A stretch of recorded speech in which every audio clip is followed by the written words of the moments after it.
সবাইকে অনেক অনেক শুভেচ্ছা ও ধন্যবাদ। আজকে আমি একটি গুরুত্বপূর্ণ বিষয় নিয়ে আলোচনা করব। আজকের আলোচনার বিষয়বস্তু হচ্ছে একটি চর্মরোগ নিয়ে, যা একটি মারাত্মক চর্মরোগ। নাম হচ্ছে স্ক্যাবিস। আমরা বাংলায় যাকে খোসপাসরা বলে থাকি। তাহলে আমরা প্রথমেই আসি, স্ক্যাবিসটা কি? স্ক্যাবিসটা হচ্ছে এক ধরনের চর্মরোগ, যেটা আমাদের শরীরের মধ্যে প্রচুর চুলকানির উদ্রেক করে এবং একটা ফুসকুড়ি টাইপের রোগ তৈরি করে, একটা জীবাণুবাহিত রোগ। আমরা এখন আসি স্ক্যাবিসের লক্ষণগুলো কি কি। স্ক্যাবিসের প্রথম লক্ষণটাই হচ্ছে অতিরিক্ত মাত্রায় চুলকাবে, রাতের বেলা বেশি চুলকাবে এবং ছোট ছোট ফুসকুড়ি টাইপের পুরো শরীরে সাধারণত হয়ে থাকে। বিশেষ করে এই হাতের আঙ্গুলের ফাঁকে, কনুইতে, নিতম্বে, যৌনাঙ্গে, পুরো শরীরেই সাধারণত এই ছোট ছোট গোটা হয়ে থাকে। শিশুদের ক্ষেত্রে মুখ এবং মাথায় হয়ে থাকে। এবার আসি, এই রোগটি কিভাবে ছড়ায়। এই রোগ সাধারণত ছড়ায় হচ্ছে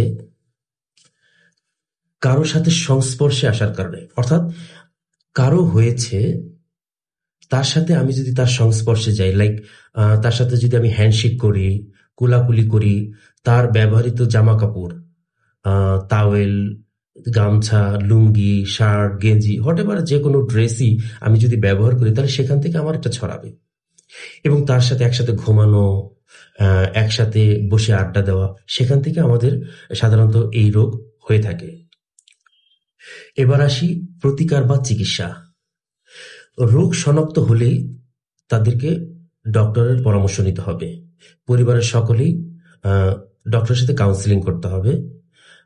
2, পরিষ্কার পরিচ্ছন্ন থাকতে হবে এবং জামা কাপড়, বিছানা চাদর, বালিশের কভার সব ভালো করে ধুয়ে রোদে শুকাতে হবে। যদি রোদ না থাকে তাহলে আয়রন দিতে হবে, যেন জীবাণু বেঁচে না থাকে।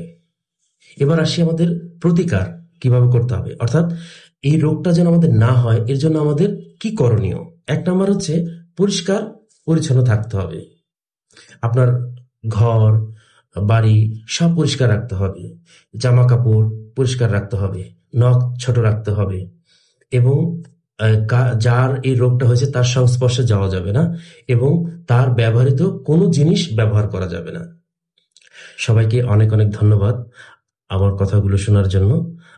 যদি আপনাদের কোনো কাউন্সিলিং বা রোগ সম্বন্ধে কোনো কিছু অ্যাডভাইস লাগে, তাহলে অবশ্যই যোগাযোগ করবেন, হাসপাতালে আসবেন। সবাইকে অনেক অনেক ধন্যবাদ। ভালো থাকবেন। আল্লাহ হাফেজ।